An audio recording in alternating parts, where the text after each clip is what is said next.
আসসালামু আলাইকুম ইয়া আহলাল কুবুর। ওয়ালাইকুম আসসালাম ওয়া রাহমাতুল্লাহি ওয়া বারাকাতুহু। মান রাব্বুকা, তোমার রব কে? আল্লাহ। মান দীনুকা, তোমার দিন কি? ইসলাম। মান নাবিয়ুকা, তোমার নবী কে? হযরত মুহাম্মদ সাল্লাল্লাহু আলাইহি সাল্লাম। আলহামদুলিল্লাহ, তুমি আল্লাহ প্রেরিত সকল প্রশ্নের উত্তর সঠিকভাবে দিতে পেরেছো। তোমার জন্য সুসংবাদ, তুমি জান্নাতি। কোনো এক ভালো কাজের উছিলায় আল্লাহ তোমাকে জান্নাতের সুসংবাদ প্রদান করেছে।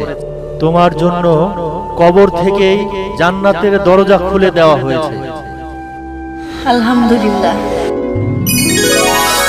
তুমি প্রশান্তির ঘুম ঘুমাও এবং কবর থেকেই জান্নাতের নেয়ামত উপভোগ করো।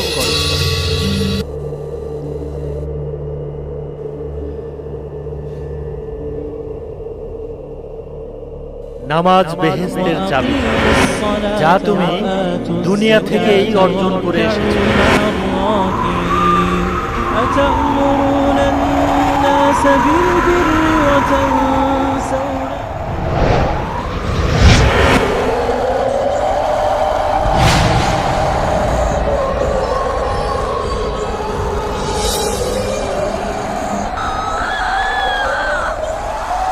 দুনিয়াতে যদি তুমি মহান আল্লাহ তাআলার নির্দেশ অমান্য করতে, তাহলে তোমার জন্য নির্ধারিত ছিল এই জাহান্নাম।